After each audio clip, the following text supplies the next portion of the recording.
good morning, good afternoon, good evening, wherever you are joining us from. Thank you for being here on the Career 3.0 podcast. This is a podcast where we interview people about their career journey, what made them take those options, what made them miss those choices that they originally thought would be absolutely awesome. Today, I have for you a person whose work first changed the way I do presentation. So this is really, the person has this rule called the 10-20-30 rule, which means you should never use more than 10 slides, never take more than 20 minutes, and use 30-point font, which is probably the one where most people mess up, that they use those tiny little fonts and it's invisible anywhere else. Besides, of course, the fact that he has been an evangelist for Apple, he's now the evangelist for Canva. He's worked with some of the greatest brands from Mercedes-Benz to Google, Motorola division, and he's done tons of books. Okay, all right. That is my guest today, Guy Kawasaki.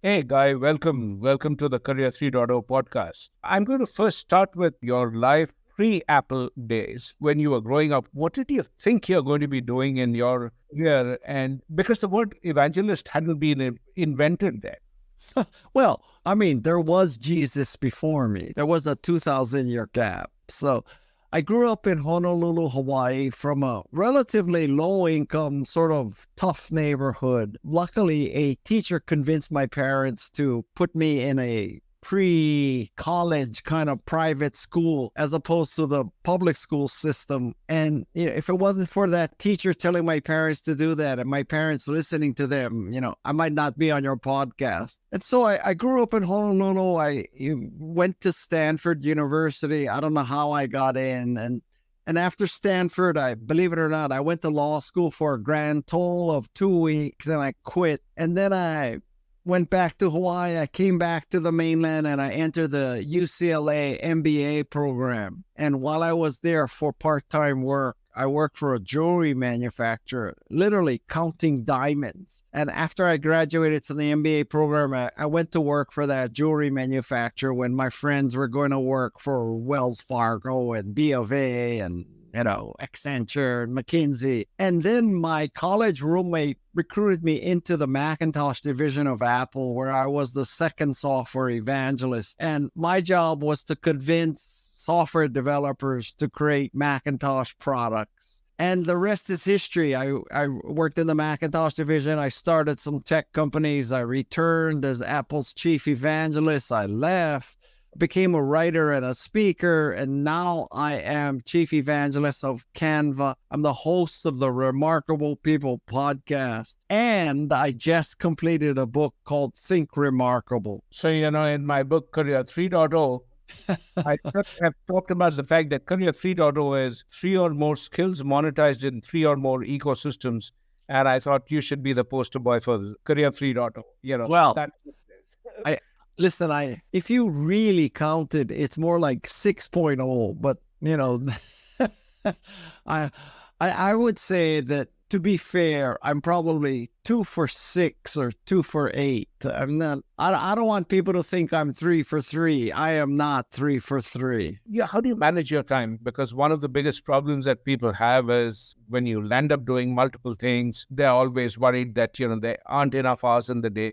How do you manage? Well, I'm 69 years old and I wish I could sleep longer. I couldn't sleep longer if I tried. And quite often I wake up at 4 or 5 o'clock in the morning and I start, working. And I can't tell you that I'm one of these, get things done, totally organized, prioritized, that I do the most important things first. And then I get the big tasks done. And then I start checking email and social media. I'm a very bad example.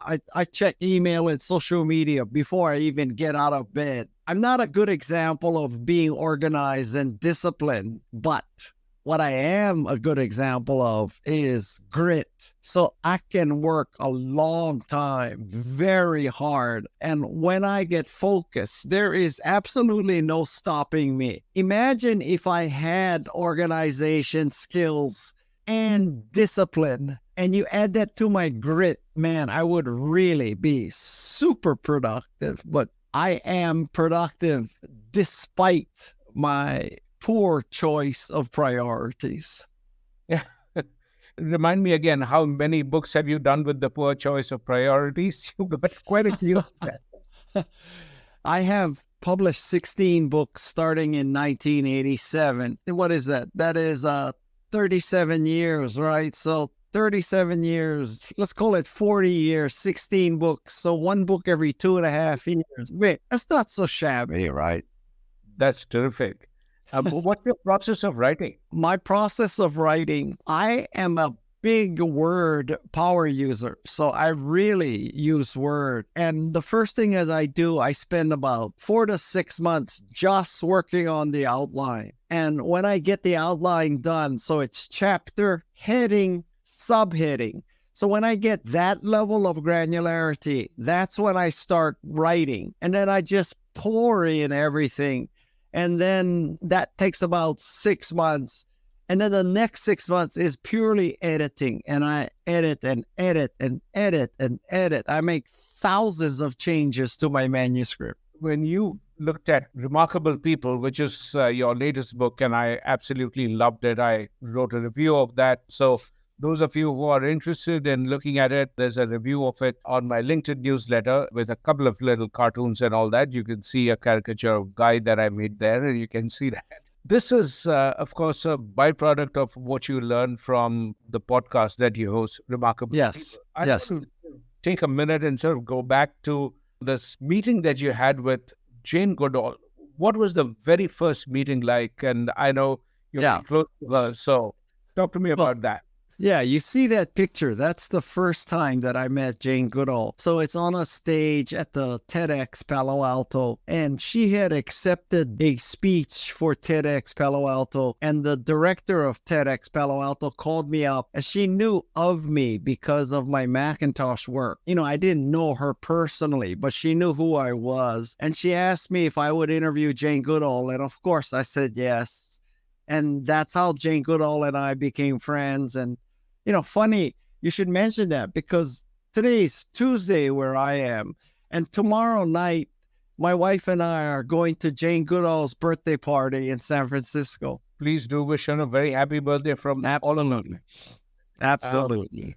You know, you worked with some really remarkable people as well. And, you know, you've interviewed tons of people. I want to sort of jog your memory back to, I'm going to bring up the photograph from the Apple days. You know, there are 2 photographs here. What's the story behind those 2 photographs? The photograph in the upper right corner, that's an Apple photograph of the Macintosh division. And you probably can't see it, but I'm up in the upper left-hand corner, and I should have been smart and stood in the front, but I was dumb back then. And then the photo in the bottom left corner is the Macintosh division. About 40 years later, we had a reunion. This is after Steve had died. So in that picture, I'm in the bottom left corner in the front because in 40 years, I learned to stand in the front when taking a group shot. What was Steve Jobs like to work with? This was a fairly new role, and Apple was,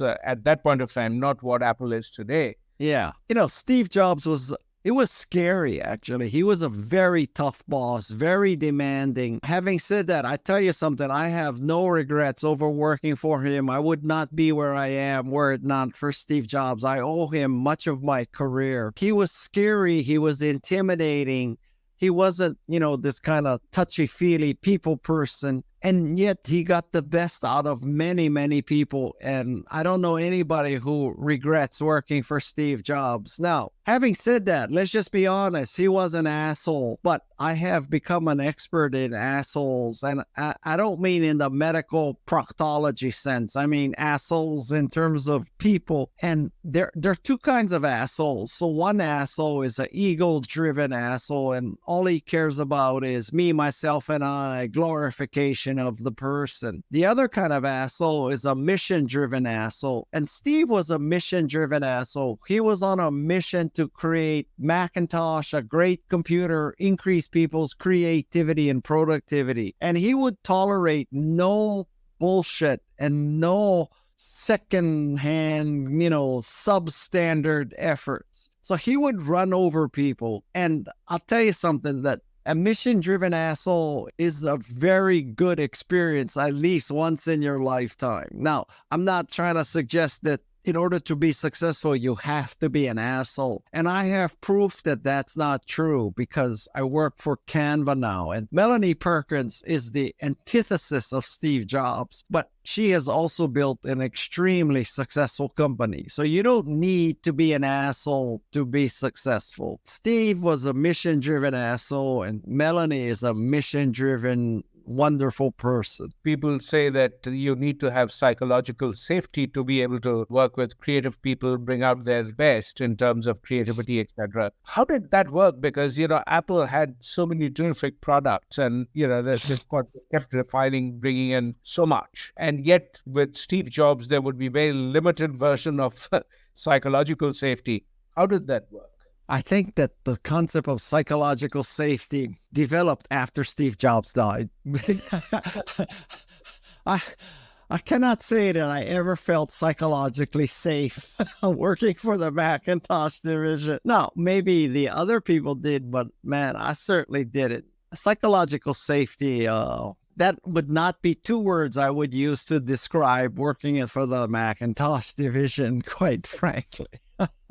In your book, Remarkable People, you actually talk about an incident with Steve about the Think Different campaign. Talk to us about that. Okay, so this is 1997, and the Think Different campaign is about to start. It features people like Pablo Picasso and Amelia Earhart, Richard Branson, Albert Einstein. And the thinking was that if you were using a Macintosh, it was because you're creative and innovative and, you have a growth mindset. And if you didn't use a Macintosh, it was because you just, sort of defaulted to whatever somebody else picked for you. You were thinking same, not thinking different. And so when this ad campaign was first introduced to the to the Apple marketing team, it was a room with maybe, 10 or 20 marketing people, me and Steve, and the person from the agency came and showed us the ads. And at the end, he says to Steve, I have 2 copies of this commercials, and I'm going to give you one, Steve, and I'm going to give the other one to Guy. And Steve says, don't give one to Guy.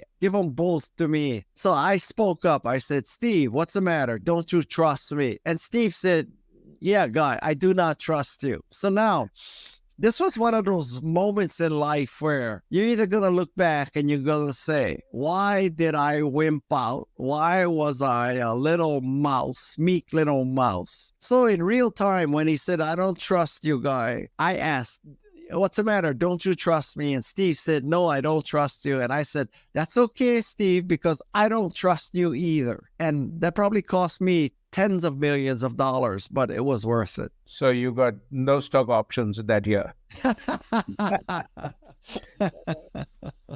Well, but on the other hand, I can tell this great story. That's worth something. When you had this kind of an exchange, what was it like the next day when you worked with him? I didn't see him for a while. He wasn't in every day. So but you know what? Years later, he offered me another job at Apple, and I turned him down. Now, if I had stayed either of the 2 times I quit or taken that job, I'd probably be a lot richer.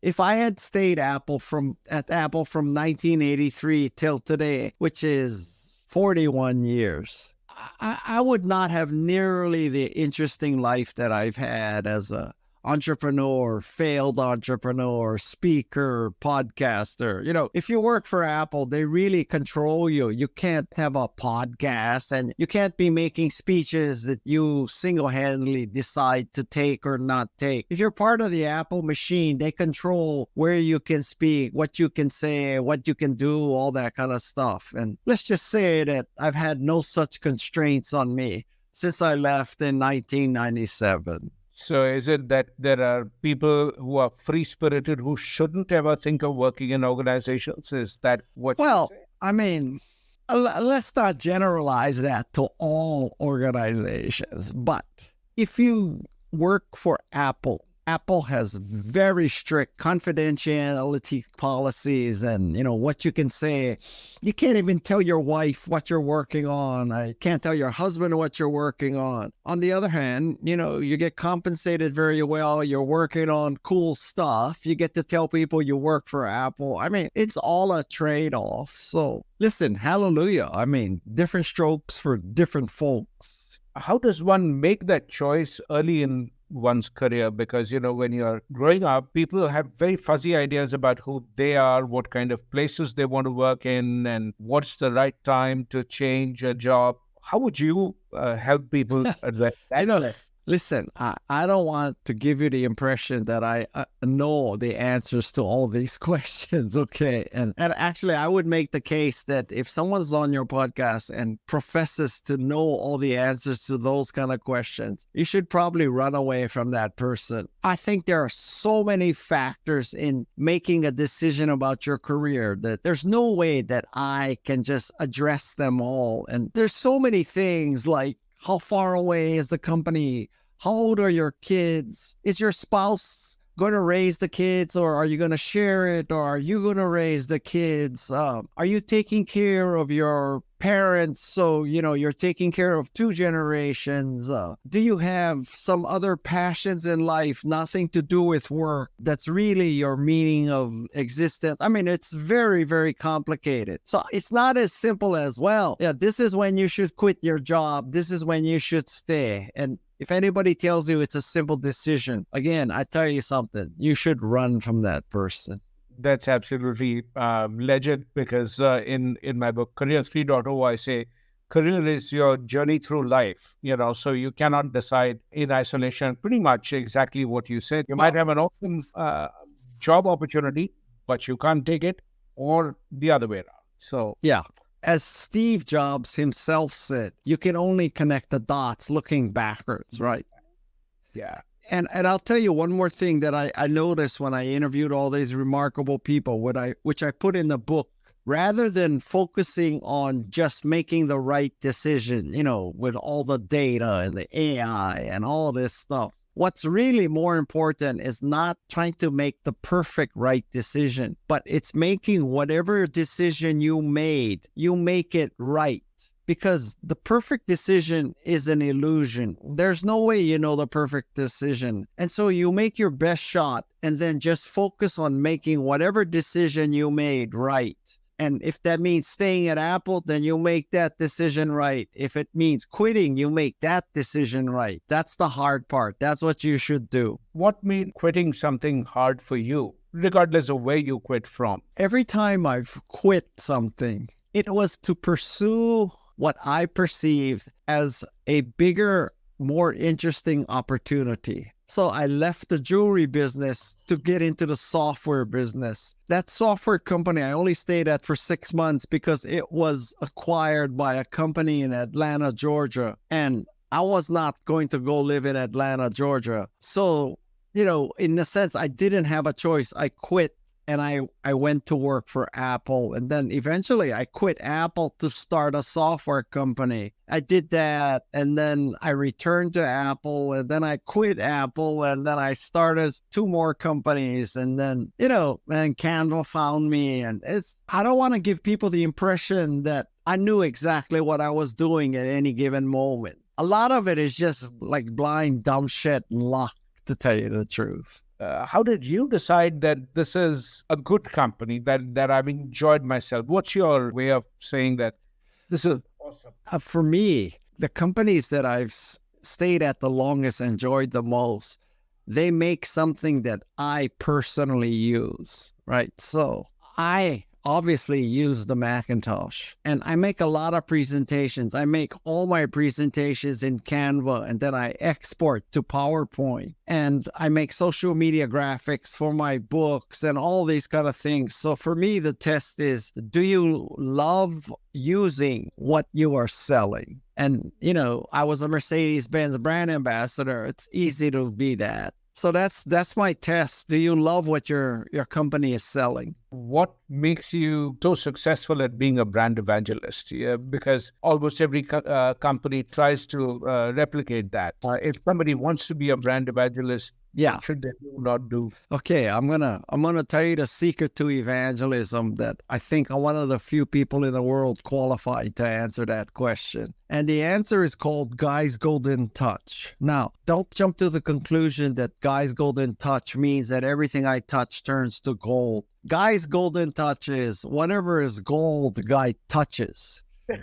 So the key here is to understand that the key to evangelism is it's really easy to evangelize good stuff, and it's hard to evangelize crap. So find or create or affiliate with great stuff, and evangelism is easy.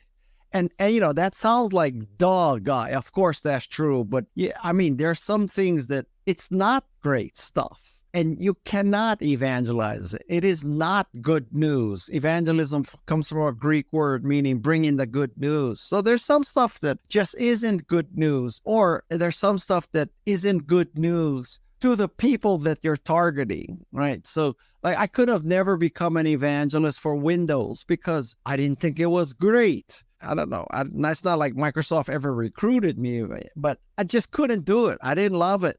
When you think about your presentation, say I want to spend a couple of minutes looking at your 10, 20, 30 rule, which I personally learned so much from, and I use it diligently, so I just love that. Makes all the difference, especially the 30 font, because otherwise people at the back never get to read what you've said. Yep. How do you prepare for a presentation? If somebody says you need to talk to people about grit, how would you go about structuring a 10, 20, 30 rule? Yeah.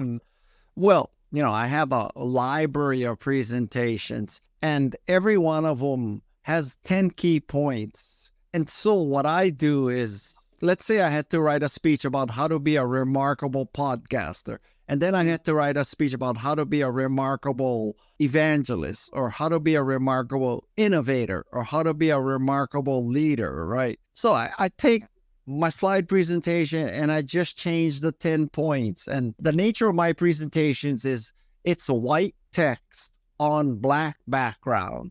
The text size is probably 90 points. I use really big text. And there's only maybe 3 to 5 words per page. And sometimes I use pictures, but often I don't. And see, my test, Nancy Duarte, who's an expert in presentations and does many of the Apple presentations with the Apple people, she has what's called the glance test. And the way the glance test works is when you're in a presentation, you glance at the slide, and 2 seconds later, you read all the words, you know what it's about, and you're back to looking at the speaker. Because what you want is you want people watching you. You want people watching you, not looking at the slide saying, oh, okay, I got to read these 3 paragraphs and these 4 bullets, and then I got to understand what's that bar graph and what's the legends on the bar graph. And meanwhile, the speaker's over there talking, and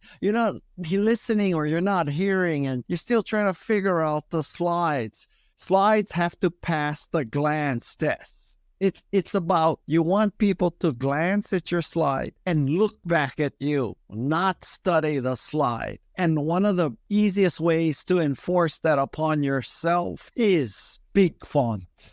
It's that simple. Big font. Real men use big fonts. And that ensures that you can't write 3 paragraphs on a slide any which way.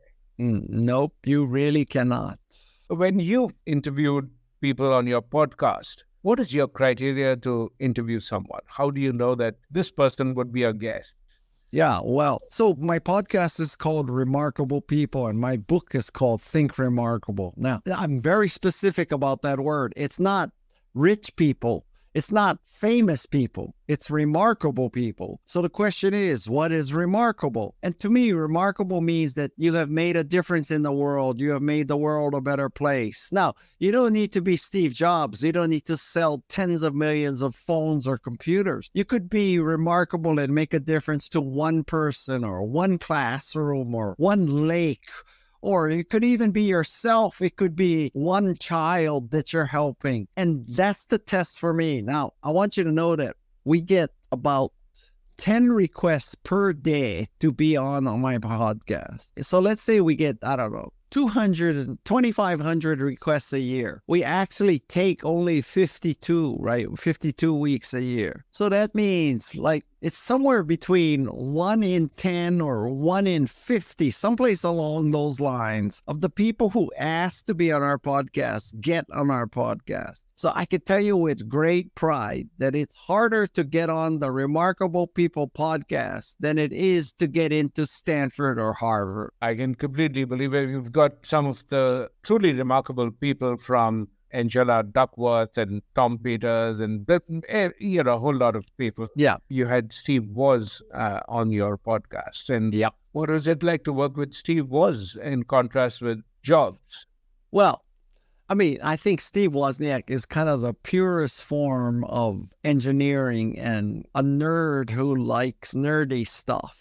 And his heart is pure that way. So he's very enjoyable. I mean, in fact, when you get to know him, you are a little concerned that people might take advantage of him. But luckily, his wife is this just fantastic woman and truly a guard dog. I mean, you don't get to Steve without going through Janet, and you're not going to get through Janet, most likely. When you think about your own work, your ideas work and your creative work, and where do you draw your inspiration from? Is it from the people alone or your reading or travel or Yeah. what gives you the most amount of spark? I don't consider myself creative in the way that most people think of creativity. Like to me, creativity is a great musician who makes a composition out of nothing, or a great artist, a painting, a great photo, a great song, great something like that. I am not that kind of creative. So what I do is I learn a lot from my guests. I learn a lot from my own experiences, and I am able to synthesize from all the data what's important and what the lesson is and put it down on paper. Comparing me to someone who's truly creative like an artist, I don't think I'm nearly as creative as most artists. So it's not like I'm inventing new things, like a new genre of film or art or music. So I'm telling you, I know what is good to help people. That's the ability to take 250 interviews of 5,000 pages of transcripts and get it down to the book that you loved. I loved your book also because I like the phrase with which you described the book, which is that this is TikTok, not TED Talk. Yeah, that just describes the style of the book. It all has a consistent format. So let's say I love the chapter on grit, for example. You say that this is what grit is all about. If you have these issues, this chapter is for you. How do you think about constructing that chapter on grit? Angela Duckworth, of course, was on your shows. Yeah.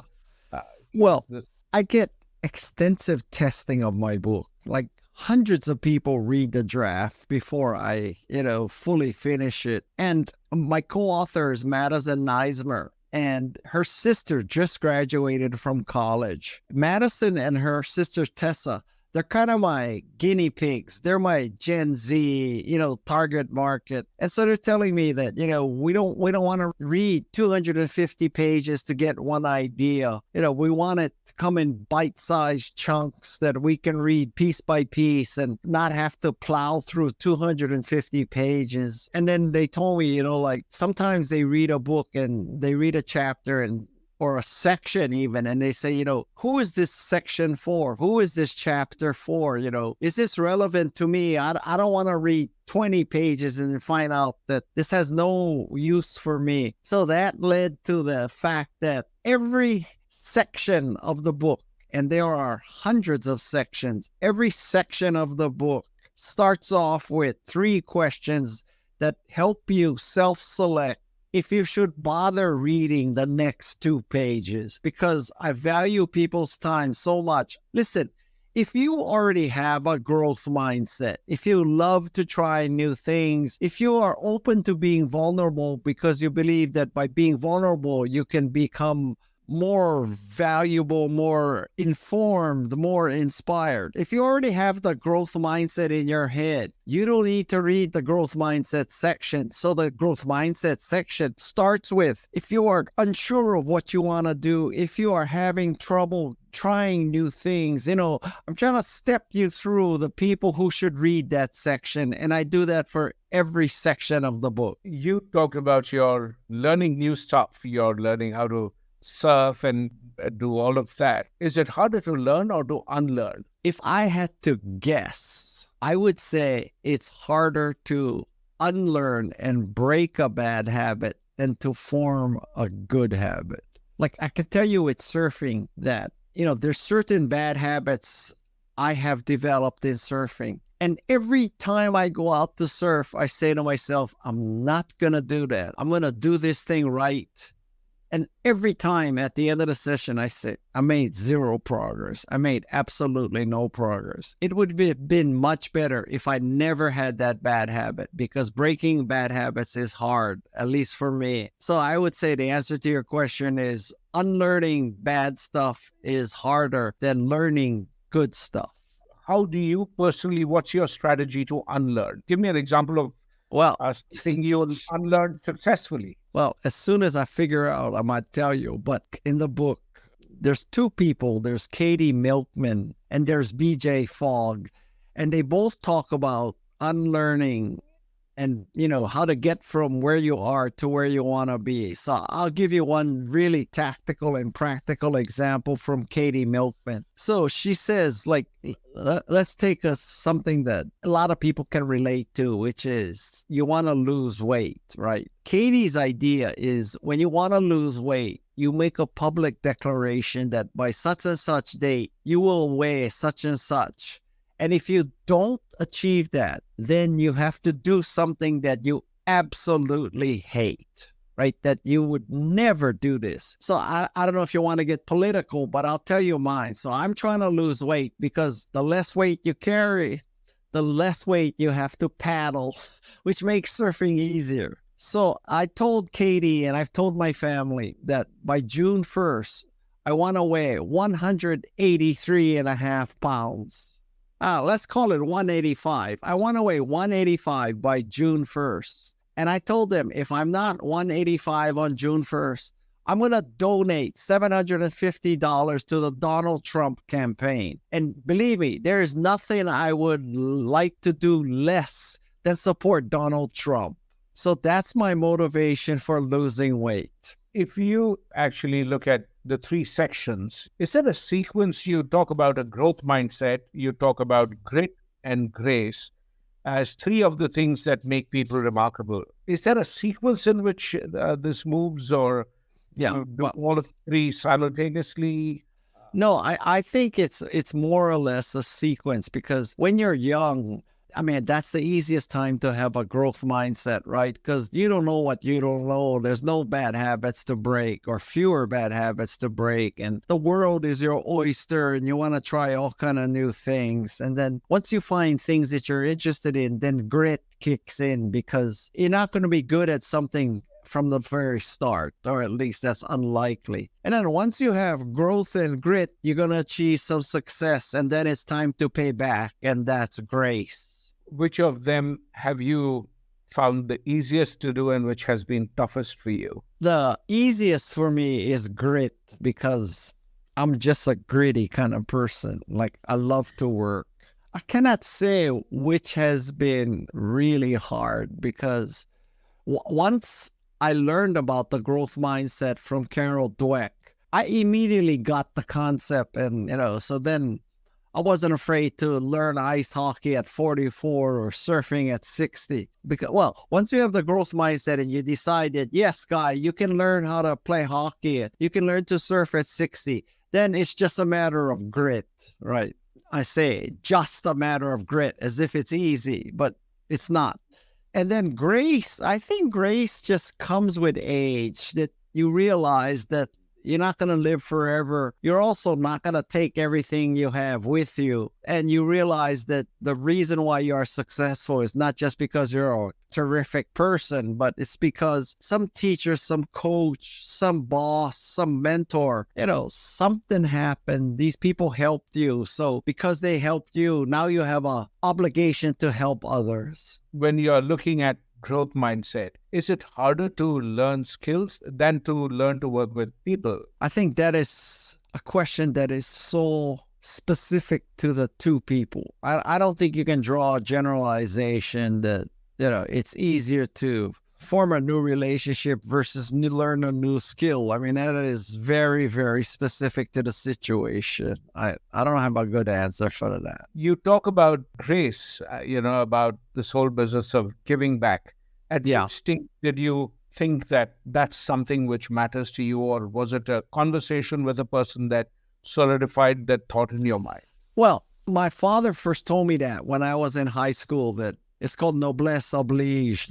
This French words that say, the nobility have an obligation to help other people. I don't like the word nobility because it implies that, there's these special people who are going to help the peons, which is, I think, total bullshit. So I call it success oblige, which is if you're successful, you have an obligation. I would say I came upon that concept or it reached my consciousness probably in my 50s.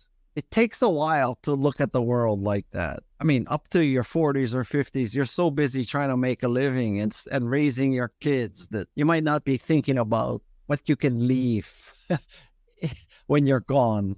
What would you like to leave when you're gone? I want when I die, I want people to say that I helped them make a difference. And this would be with my book, my podcast, my speaking, my writing, my investing, my advising. But that's how I want to be remembered. Like my mantra for my life is empower people. That's what I want to be remembered for. When you look at your life, this is the connecting the dots part of it. What is it that you once believed to be absolutely true, which over time you either stopped believing or you changed your mind about?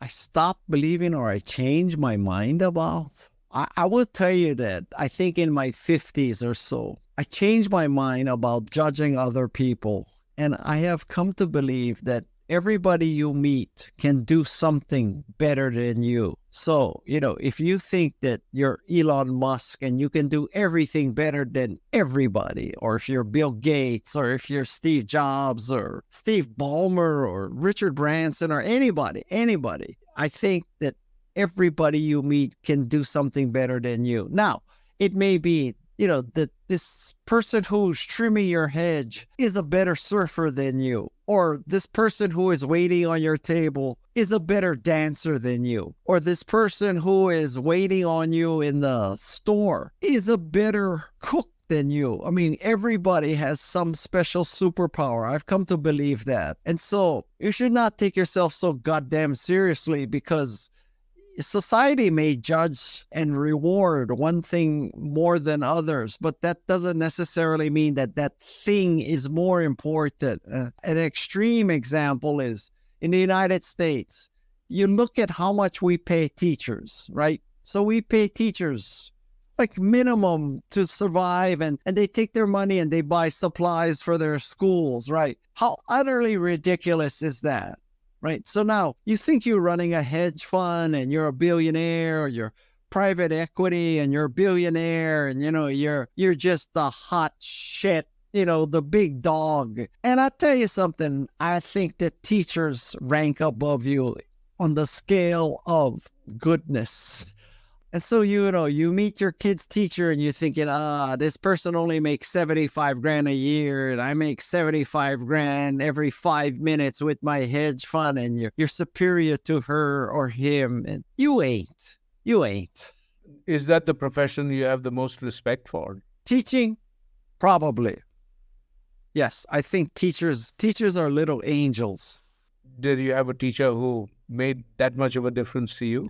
Oh, I had several. One was an English teacher in high school. One was that teacher in elementary school who told my parents to put me into a school that would prepare me for college. And if it wasn't for those two teachers, man, I might not be on your podcast right now. When you invest money, somebody comes to you with an idea. Here, Guy, this is the kind of a startup I want to build, and it's going to be massive. And all. What are the questions you use to filter it down to say yes? Well, first, let me tell you that I hardly ever do that because, frankly, the currency that I have is helping them with marketing issues, not with cash. So I don't need to use money to get options and stock because I have this other thing called marketing insights. And I will say that in the times that I have been an angel investor, I can't tell you that I have been entirely successful at that.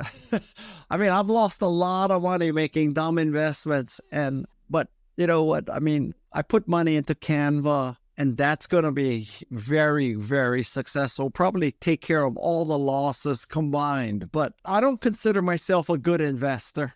I just fall in love with stuff, and sometimes that love is irrational. So I don't consider myself a good investor. Don't come to me for investment advice. In fact, if you want investment advice from Guy, ask me what I'm doing and do opposite. You probably do quite well. What are some of those marketing insights that you think, this is so obvious, why don't people begin with that? I mean, what is your way of that pyramid of insight? I think the key for me is that I believe I can empathize with people better than most people. So I understand what they're going through. And sometimes it's because I am the customer. And so that is very valuable to me to appreciate. And to sort of understand that, wow, Macintosh is very different and Canva is very different. And so I can understand that. And I hope the same is true of my book, that, my book is written very differently from most nonfiction books, right? It's shorter. It has many more heads and subheads. It has hundreds of bullet items. That doesn't describe most nonfiction books. And I wrote this book because it's the kind of thing that when I want to read something about how to do something, I want 2 or 3 pages. I want a lot of divisions in the pages with heads. And I want a lot of bullet items that say, do this, this, this, this, and this. I don't want to read pages and pages of unformatted text and have to go in and figure out what's important. Just like put it in boldface bullets for me. That's what I want. So it's the equivalent of 10, 20, 30 for book.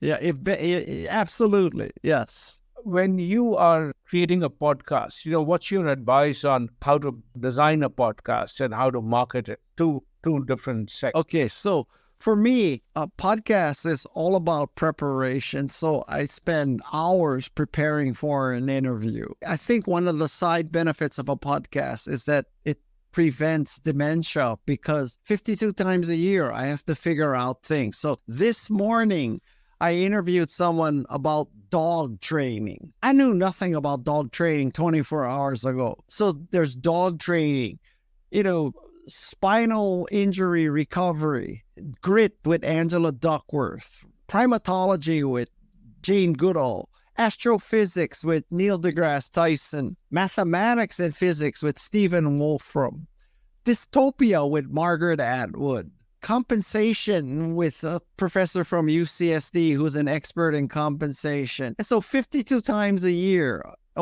I've done interviews with people who were sentenced to 22 years, 44 years for accomplice to a murder and how that person became an artist. I have to understand, like, the people grew up in the projects and their parents were both crack addicts. So how you get out of that? Glaciers, how do glaciers work? And over again, I had to study all these things. And I'll tell you something, I have about an inch of knowledge, but about 10 miles wide because of my podcast. I can have an intelligent conversation about a lot of topics for about 1 hour. you kind of very clearly use podcasts as a way of learning, Yes. about a bunch of different things. How does one market a podcast? What is your advice? Okay. Let me tell you something with total certainty. I do not have the answer for that. That is for sure. Because, so do you listen to my podcast? Mm-hmm. Okay. I do. So you know the quality of my podcast, right? I have great guests, and I think I asked them very good questions, many of which have never been asked of them before. So you listen to my podcast, you will really get a lot out of these very remarkable people, right? So my podcasts, they get about 20, 25,000 downloads per episode. And no matter what I try, I cannot get that number higher. I have tried advertising, social media. I appear on other people's podcasts. I do everything I can. And then I look at like Joe Rogan, and he gets like 5 million downloads and I get 25,000. And I'm saying to myself, how is that possible? I mean, maybe he gets 5 million. I should get 2.5 million, right? I do not understand that. So that's a long explanation for me to tell you. I don't know how to market a podcast. If somebody out there knows how to market a podcast, you reach out to me and tell me. Okay. Okay. Guy, we are coming up to the hour. That's good because I'm exhausted. There's a lot of questions. and this is my fourth one of the day. I'm just going to end with one last question. Okay. What's the most remarkable person you ever met and what made them so? I would say it's probably Jane Goodall because she so embodies grace and graciousness. She's kind of my hero. And when I was finishing this book, I thought, who would be the best person to have write the foreword about a book about making a difference? And seriously, any of you listeners or anybody out there, if you can think of a better person to write a foreword for a book that helps you make a difference and be remarkable, you tell me who it is, because I don't think there's anybody better than Jane Goodall for this. Thank you so very much. This has been truly a remarkable conversation, and I so appreciate your doing this. Thank you so much. Good luck on your... It's my pleasure. Thank you for having me as your guest. And listen, I hope all of you, you don't think this is just BS, and you go and read my book. And by the way, there's also a Canva course. And this Canva course, because not everybody wants to read, there's an online Canva course that explains how to be remarkable. Is there chat? Yeah, there is chat. So I'm going to send you that link. So that's an online Canva course that's free about how to be remarkable. And if you like the course, you will love the book. And if you love the book, you will love the course. So that's a free resource for everyone. I'm going to put that, here you go. That's the Canva course that we are talking about. https://www.canva.com/Guy-Kawasaki/#lessons. They'll never remember that. Now, that's why I'm saying it out so it stays longer and they can just quickly jot it down. Oh, okay. All right. Thank you very much. Have a good evening.